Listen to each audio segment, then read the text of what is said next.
IPL 2024 సీజన్ను చెన్నై సూపర్ కింగ్స్ ప్రారంభించబోతోంది.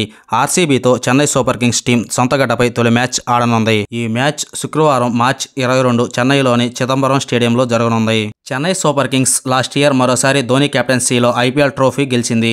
దీంతో Mumbai Indians 5 titles రికార్డును సీఎస్కే సమన్ చేసింది. ఈసారి కూడా ధోనీయే మళ్లీ కెప్టెన్గా డిఫెండింగ్ ఛాంపియన్గా ఆ టీం బరిలోకి దిగబోతోంది.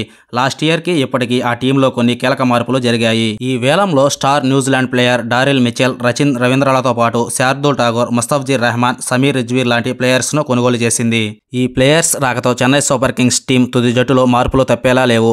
ఈ సీజన్కు మరో న్యూజిలాండ్ ప్లేయర్ డెవాన్ కాన్వే కూడా దూరం కావడంతో తప్పనిసరిగా ఆ టీం కాంబినేషన్ మారిపోనుంది. డెవాన్ కాన్వే లేకపోవడంతో అతని స్థానంలో రచిన్ రవీంద్ర లేదా అజింక్య రహానే, రుతురాజ్ గైక్వాడ్తో కలిసి ఓపెనింగ్ చేసే అవకాశాలు ఉన్నాయి. ఇక ఆ తర్వాత డారెల్ మిచెల్, శివం దుబే లాంటి ఆల్రౌండర్లు ఉన్నారు. 6th ప్లేస్లో wicket keeper MS Dhoni, 7th ప్లేస్లో రవీంద్ర జడేజా, 8th ప్లేస్లో శార్దూల్ ఠాగూర్, 9th ప్లేస్లో దీపక్ చాహర్, 10th ప్లేస్లో శాట్నర్ లేదా మహేష తీక్షణ, 11th ప్లేస్లో ముస్తఫిజుర్ రెహమాన్ ఉన్నారు. నిజానికి లాస్ట్ ఇయర్తో పోలిస్తే కాన్వే, పతిరానా లాంటి స్టార్స్ మిస్ అయినా మిచెల్, శార్దూల్ ఠాగూర్, రచిన్ రవీంద్ర లాంటి ప్లేయర్స్తో చెన్నై సూపర్ కింగ్స్ మరింత బలంగా కనిపిస్తుంది. ధోనీకి ఇదే లాస్ట్ సీజన్ కానున్న నేపథ్యంలో మరోసారి ఆ టీం టైటిల్పై కన్నేసింది.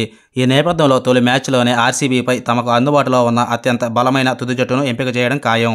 ఐపీఎల్ 2024లో ఇదే తొలి మ్యాచ్. అందులోనూ ప్రత్యర్థి ఆర్సీబీ లాంటి బలమైన జట్టు.